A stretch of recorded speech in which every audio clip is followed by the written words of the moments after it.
Ang mga diskurso ni Kristo ng mga huling araw.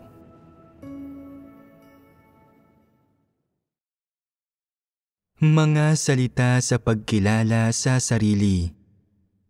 Sipi. Sa mga nananalig sa Diyos, anong uri ng tao ang may pinakamaliit na tsansang maligtas? At ano ang uri ng kalikasan ang may pinakamalaking tsansang humantong sa pagkawasak? Malinaw ba ninyo itong nakikita? Isa mang lider o tagasunod ang isang tao. Ano ang karaniwang kalikasan ng tao? Ang karaniwang elemento sa loob ng kalikasan ng tao ay ang pagkakanulo sa Diyos. May kakayahan ang bawat isang tao na ipagkanulo ang Diyos. Ano ang pagkakanulo sa Diyos? Ano ang mga pagpapamalas nito? Ang mga tumigil lang bang manalig sa Diyos ang nagkakanulo sa Kanya? Dapat maunawaan ng mga tao kung ano ang diwa ng tao at maarok ang ugat nito. Ang mga pag-aalboroto mo, mga kapintasan, mga masamang gawi, o ang maling pagpapalaki sa iyo ay pawang mabababaw na aspekto. Kung palagi mong kinakapitan ang mga walang saysay na bagay na ito, walang ingat na nagpapatupad ng mga regulasyon at nabibigong arukin kung ano ang mahalaga, iniiwan ang mga bagay na likas sa iyong kalikasan at ang iyong tiwaling disposisyon na hindi nalulutas. Sa huli ay malilihis ka pa rin at mauuwing lumalaban sa Diyos. Maaaring ipagkanulo ng mga tao ang Diyos kahit kailan at kahit saan. Ito ay isang seryosong problema. Marahil sa isang sandali, pwedeng may kaunti kang mapagmahal sa Diyos na puso, masigasig na ginugugol ang sarili mo at tinutupad ang mga tungkulin mo ng may kaunting katapatan. O pwedeng mayroon kang ganap na normal na katwiran at konsensya sa panahong ito. Pero ang mga tao ay hindi matatag at salawahan. May kakayahang lumaban at magkanulo sa Diyos kahit kailan at kahit saan dahil sa iisang pangyayari.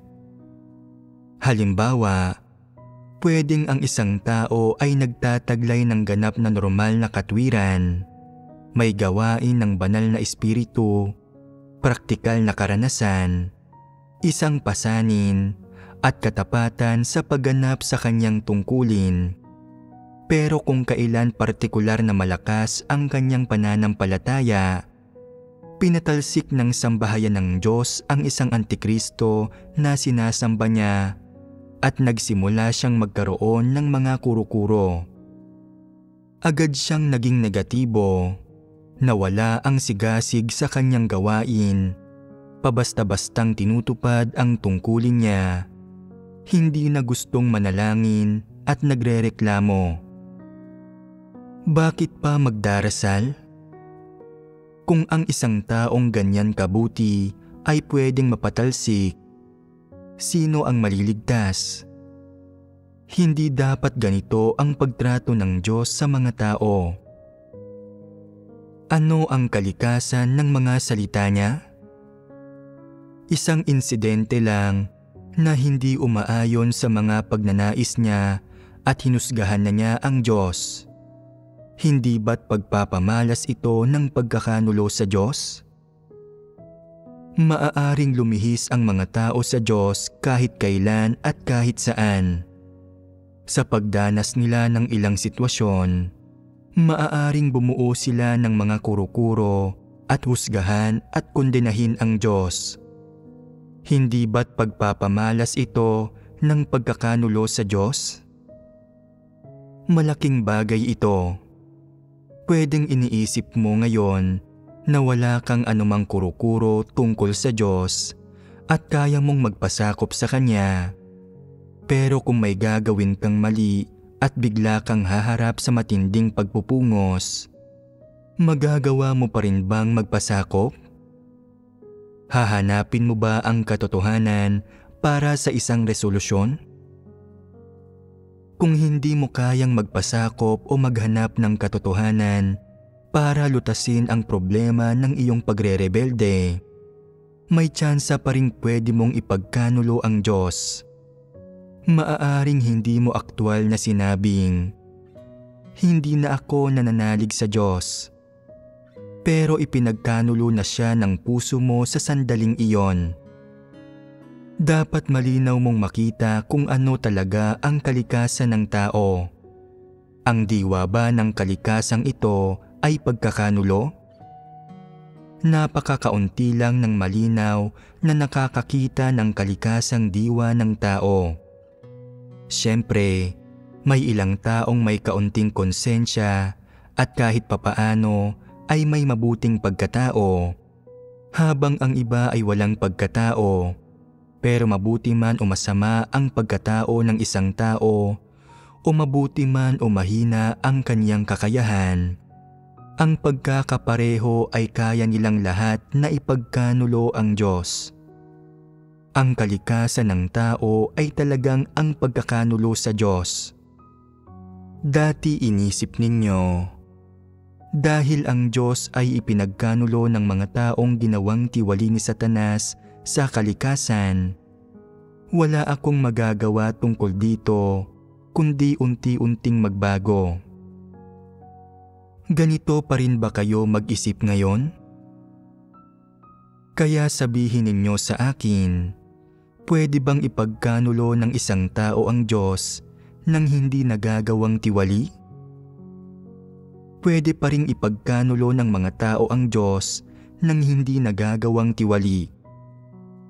Noong nilikha ng Diyos ang tao, pinagkalooban niya sila ng kalayaang pumili. Ang mga tao ay partikular na marupok. Wala silang taglay na likas na pagnanais na lumapit sa Diyos at sabihin, "Ang Diyos ang lumikha sa amin, at kami ay mga nilalang." Walang ganitong konsepto sa mga tao. Likas silang walang taglay na katotohanan o anumang bagay na may kaugnayan sa pagsamba sa Diyos sa loob nila. Binigyan ng Diyos ang mga tao ng kalayaang pumili na nagpapahintulot sa kanilang mag-isip, pero hindi tinatanggap ng mga tao ang katotohanan, hindi talaga kilala ang Diyos, at hindi nauunawaan kung paano magpasakop at sumamba sa Kanya. Hindi umiiral ang mga bagay na ito sa mga tao, kaya kahit na hindi ginagawang tiwali, maaari mo pa ring ipagkanulo ang Diyos. Bakit sinasabing kaya mong ipagkanulo ang Diyos?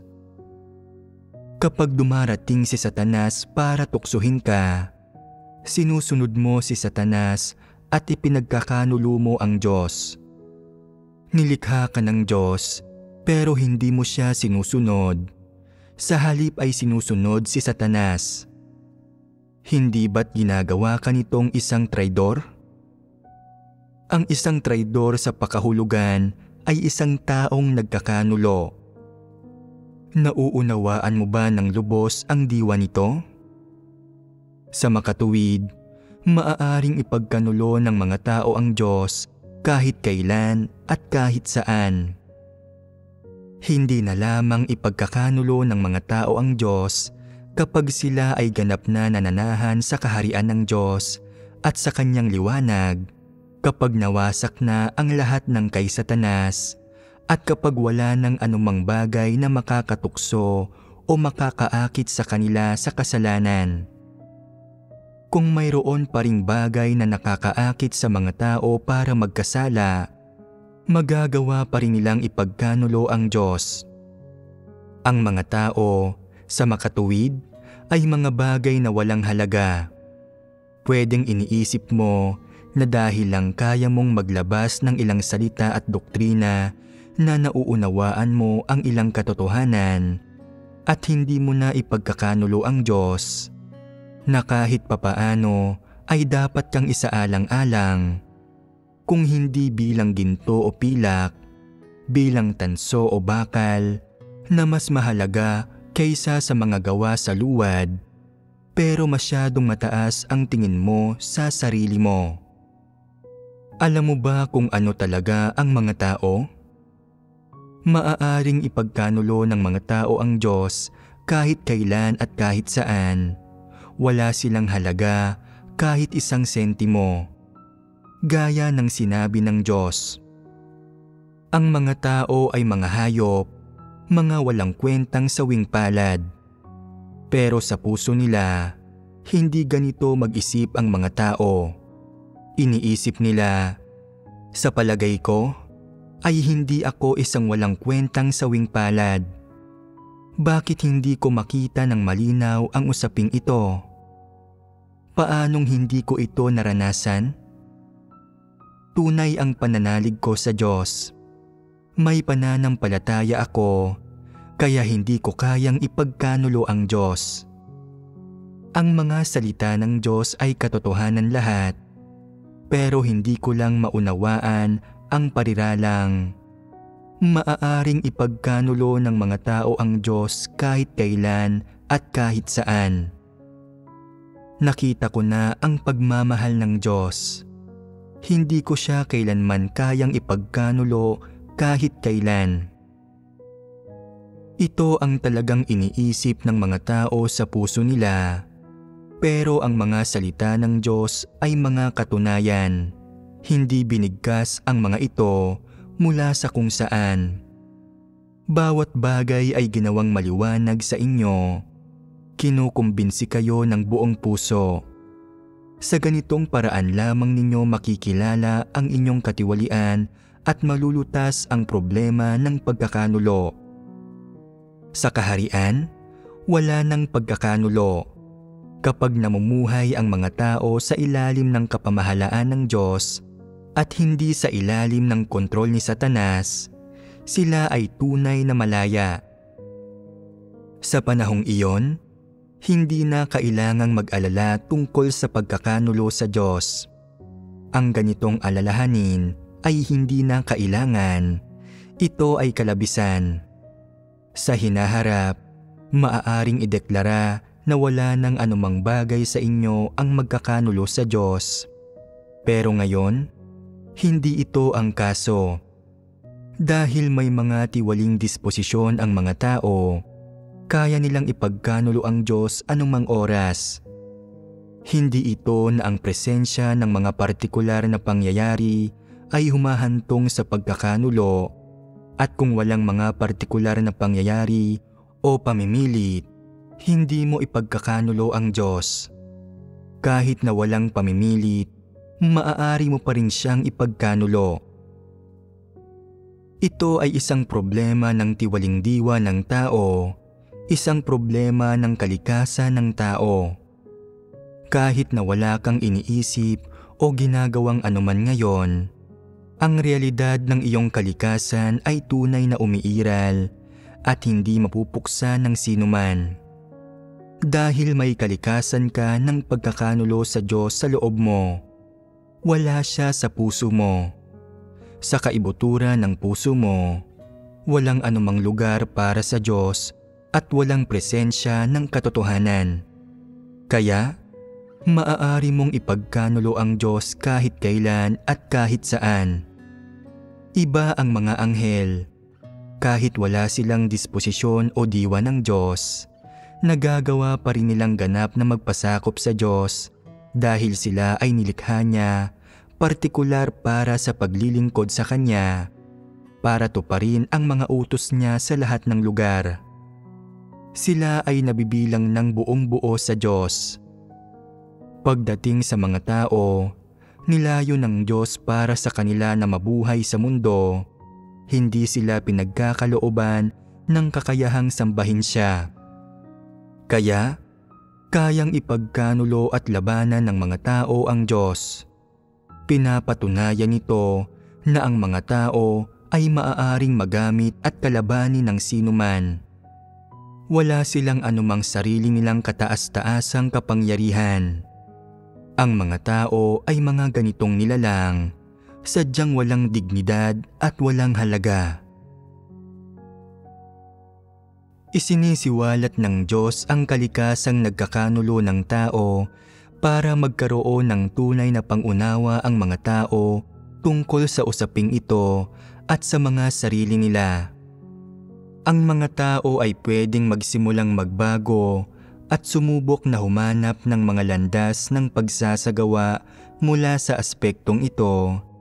Inuunawa kung sa aling mga bagay nila maipagkakanulo ang Diyos at kung anong mga tiwaling disposisyong taglay nila ang maaaring humantong sa pagkakanulo sa Diyos.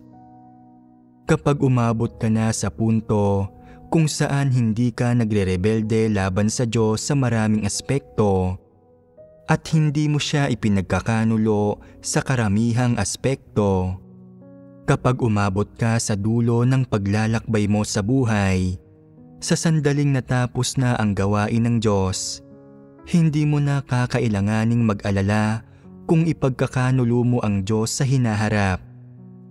Bakit ko ito sinasabi? Bago ginawang tiwali ni Satanas ang mga tao, kaya nilang ipagkanulo ang Diyos kapag inakit ni Satanas. Kapag nawasak si Satanas, hindi ba titigil ang mga taong ipagkanulo ang Diyos? Hindi pa dumating ang panahong iyan. Taglay pa rin ng mga tao ang tiwaling disposisyon ni Satanas sa loob nila. Magagawang ipagkanulo ang Diyos kahit kailan at kahit saan. Kapag naranasan mo na ang buhay sa isang partikular na yugto, kung saan inalis mo na ang lahat ng maling pananaw, kuro-kuro at imahinasyon tungkol sa paglaban at pagkakanulo sa Diyos, naunawaan mo ang katotohanan ng may maraming positibong bagay sa puso mo, kaya mo nang kontrolin ang sarili mo at pasunurin ang mga sarili mong kilos at hindi mo ipinagkakanulo ang Diyos sa karamihang sitwasyon. Pagkatapos, kapag nawasak na si Satanas, ganap ka ng mababago. Ang kasalukuyang yugto ng gawain ay para lutasin ang pagkakanulo at pagrerebelde ng tao. Hindi ipagkakanulo ng sangkatauhan sa hinaharap ang Diyos dahil magagapi na si Satanas. Wala nang usapin tungkol kay Satanas na inililihis at ginagawang tiwali ang sangkatauhan. Ang usaping ito pagkatapos ay magiging wala ng kaugnayan sa sangkatauhan. Ngayon, ipinapaunawa sa mga tao ang kalikasang nagkakanulo ng tao na isang issue na lubos na mahalaga. Dito kayo dapat magsimula. Ano ang nabibilang sa kalikasan ng pagkakanulo sa Diyos? Ano ang kalakip ng mga pagbubunyag ng pagkakanulo? Paano dapat magnilay at umunawa ang mga tao? Paano sila dapat magsagawa at pumasok? Ang lahat ng ito ay dapat maunawaan at makita ng malinaw. Hanggat umiiral pa rin ang kalikasan ng pagkakanulo sa isang tao, maaari niyang ipagkanulo ang Diyos kahit kailan at kahit saan. Kahit na hindi niya lantarang itinatanggi o ipinagpapalit ang Diyos, kaya pa rin niyang gawin ang maraming bagay na hindi ituturing ng mga tao na pagkakanulo, pero sa diwa ay ganoon. Ibig sabihin nito na walang autonomiya ang mga tao. Nauna si Satanas na okupahin sila. Kung kaya mong ipagkanulo ang Diyos nang hindi ginagawang tiwali, gaano pa kaya ang magagawa mo ngayong ikaw ay puno ng tiwaling disposisyon ni Satanas? Hindi ba't lalo ka pang mas may kakayahang ipagkanulo ang Diyos kahit saan at kahit kailan? Ang kasalukuyang gawain ay upang alisin ang mga tiwaling disposisyong iyon. Binabawasan ang mga bagay na nagdudulot sa iyong ipagkanulo ang Diyos. Binibigyan ka ng maraming pagkakataon para maging perpekto at matanggap ng Diyos sa kanyang presensya. Habang lalo mong nararanasan ang gawain ng Diyos sa iba't ibang usapin, magagawa mong magkamit ng ilang katotohanan at magawang perpekto kahit papaano. Kung darating pa rin si Satanas at ang mga demonyo para tuksuhin ka, o darating ang mga masamang espiritu para ilihis at gambalain ka, magagawa mong gumamit ng kaunting pagkilatis at sa gayon ay mababawasan ang pagkilos sa mga paraang nagkakanulo sa Diyos. Ito ay isang bagay na nabubuo sa loob ng mga tao sa paglipas ng panahon. Noong unang nilikha ang mga tao, hindi nila alam kung paano sumamba o magpasakop sa Diyos, ni hindi nila alam kung ano ang pagkakanulo sa Kanya. Noong dumating si Satanas para akitin sila, sumunod sila rito at ipinagkanulo nila ang Diyos, naging mga traidor dahil hindi nila kayang kilalanin ang mabuti at masama at walang kakayahang sumamba sa Diyos. Lalong mas kaunti ang pagkaunawa nila na ang Diyos ang lumikha sa sangkatauhan at kung paano nila siya dapat sambahin. Ngayon, inililigtas ng Diyos ang mga tao sa pamamagitan ng pagpapaunawa sa kanila ng mga katotohanan tungkol sa pagkilala sa Kanya, kasama ang Kanyang diwa, disposisyon, pagkamakapangyarihan sa lahat, praktikalidad at marami pa. Para maging buhay nila ang mga ito, binibigyan sila ng autonomiya at ng kakayahang mamuhay ayon sa katotohanan. Habang nararanasan mo ng mas malalim ang mga salita ng Diyos at ang paghatol at pagkastigo ng mga ito, mas malalim mong mauunawaan ang sarili mong tiwaling disposisyon at bibigyan ka nito ng pagpapasyang magpasakop, magmahal at magbigay kasiyahan sa Diyos. Habang lalo mong nakikilala ang Diyos, lalo mong maiwawaksi ang mga tiwaling disposisyon mo at sa loob mo, magkakaroon ng mas kaunting bagay na nagkakanulo sa Diyos at mas maraming bagay na kaayon sa Kanya. Kaya lubos na nananaig at nagtatagumpay laban kay Satanas. Sa katotohanan, nakakamit ng mga tao ang autonomiya at hindi na nalilihis o napipigil ni Satanas, nabubuhay ng tunay na buhay ng tao. May ilang taong nagtatanong, kung may tiwaling kalikasan ang tao sa loob nila at kayang ipagkanulo ang Diyos kahit kailan at kahit saan, paano pa rin nasasabi ng Diyos na ginawa niyang ganap ang tao? Ang pagiging ganap ay nangangahulugan na sa pamamagitan ng pagdanas ng gawain ng Diyos, nakikilala ng mga tao ang Diyos at ang sarili nilang kalikasan, nauunawaan kung paano sumamba sa Diyos at magpasakop sa Diyos. Nakikilala nila ang gawain ng Diyos at ang gawain ng tao. Nakikilala ang kaibahan ng gawain ng banal na espiritu at ang gawain ng masasamang espiritu. At nauunawaan kung paano lumalaban sa Diyos si Satanas at ang mga demonyo, kung paano lumalaban ang sangkatauhan sa Diyos, kung ano ang isang nilikha at kung sino ang lumikha. Ang lahat ng ito ay idinagdag sa mga tao sa pamamagitan ng gawain ng Diyos pagkatapos silang likhain. Kaya, ang mga huling tao na ginawang ganap ay mas matibay at mas mahalaga kaysa sa mga hindi naging tiwali sa umpisa. Dahil may idinagdag ang Diyos sa kanila, may ginawang isang bagay sa loob nila.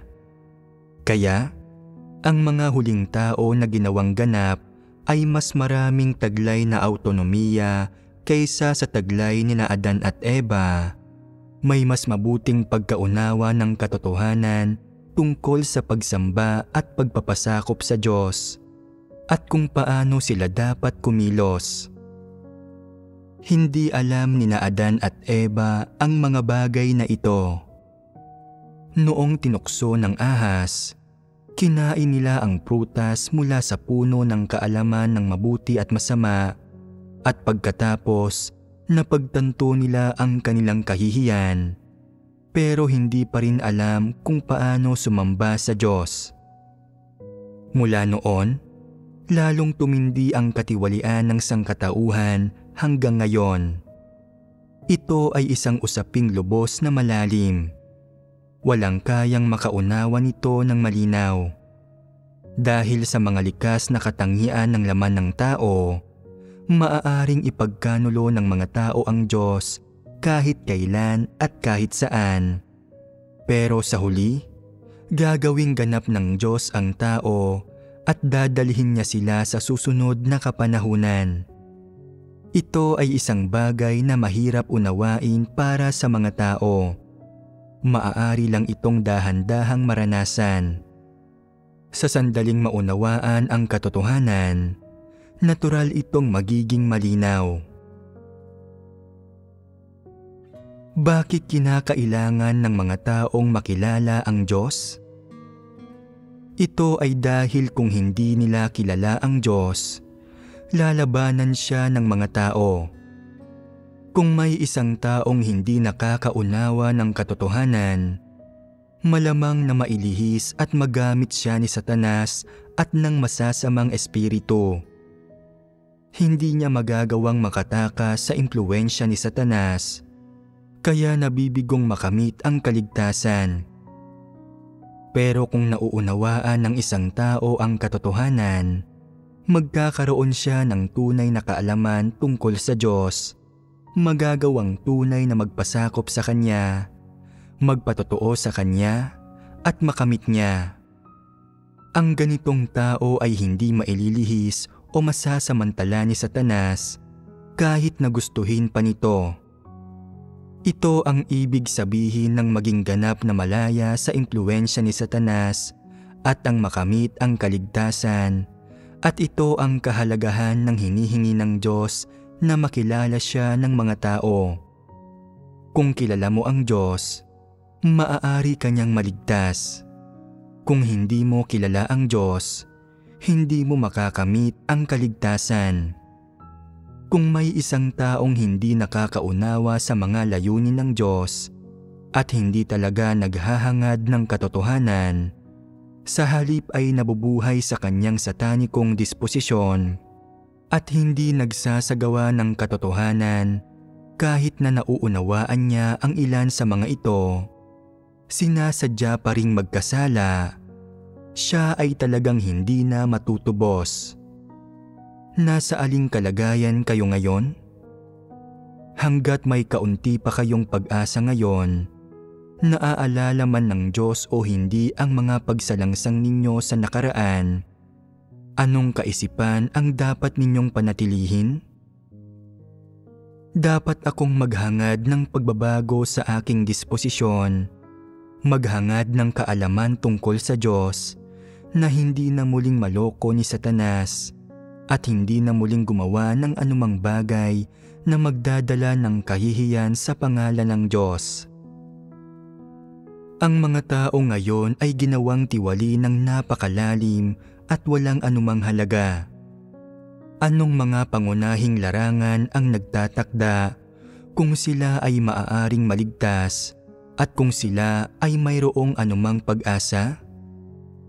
Ang susi ay, pagkatapos makinig sa isang sermon, kung nauunawaan mo ang katotohanan o hindi, kung kaya mong isagawa ang katotohanan o hindi, at kung kaya mong magbago o hindi. Ito ang mga pangunahing larangan. Kung ikaw ay nakakaramdam lang ng pagsisisi, at kapag dumarating ang panahon para gumawa ng mga bagay, ay ginagawa mo lang kung ano ang gusto mo, sa parehong mga dating paraan, hindi lang sa hindi hinahanap ang katotohanan, kumakapit pa rin sa mga dating pananaw, pamamaraan at regulasyon, at hindi lang sa hindi pinagninilayan at sinusubukang kilalanin ang iyong sarili, pero sa halip ay sumasama pa ng sumasama at ipinipilit pa ring lakaran ang dati mong landas, ikaw ay magiging walang pag-asa at dapat kalimutan. Sa mas malawak na kaalaman tungkol sa Diyos at mas malalim na kaalaman tungkol sa sarili mo, mas magiging kaya mong pigilan ang sarili mo sa paggawa ng masama at sa pagkakasala. Kapag mas lubusan ang kaalaman mo tungkol sa iyong kalikasan, mas mabuti mong mapoprotektahan ang iyong sarili at pagkatapos ibuod ang mga karanasan at natutunan mo, hindi ka na muling mabibigo. Sa aktwal na katunayan, lahat ng tao ay may ilang kapintasan. Hindi lamang sila pinapanagot ng Diyos para sa mga ito. Lahat ng tao ay mayroon ng mga ito. Ito ay usapin lamang ng antas. May ilang pwedeng sabihin, may ibang hindi. Ang ilang tao ay gumagawa ng mga bagay na alam ng iba, habang may ilang taong gumagawa ng mga bagay nang walang nakakaalam tungkol dito. Lahat ng tao ay may mga kasalanan at kapintasan sa kanila, at lahat sila ay nagbubunyag ng mga partikular na tiwaling disposisyon, gaya ng pagmamataas o pagmamagaling. Lahat sila ay may ilang paglihis sa kanilang gawain o paminsan-minsang naging mapaghimagsik. Madaling unawain ang lahat ng ito. Hindi maiiwasan ang mga ito ng tiwaling sangkatauhan. Pero sa sandaling maunawaan ng mga tao ang katotohanan, dapat kaya nila itong iwasan at hindi na muling sumalangsang.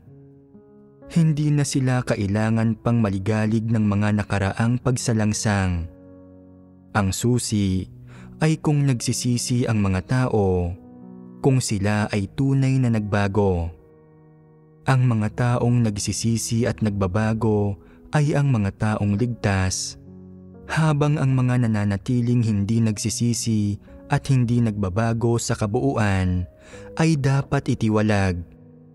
Kung pagkatapos maunawaan ang katotohanan, sinasadya pa rin ng mga taong sumalangsang, kung matatag silang hindi nagsisisi, lubusang hindi nagbago, paano man sila pinungusan o binalaan, ang mga ganitong tao ay hindi na maililigtas.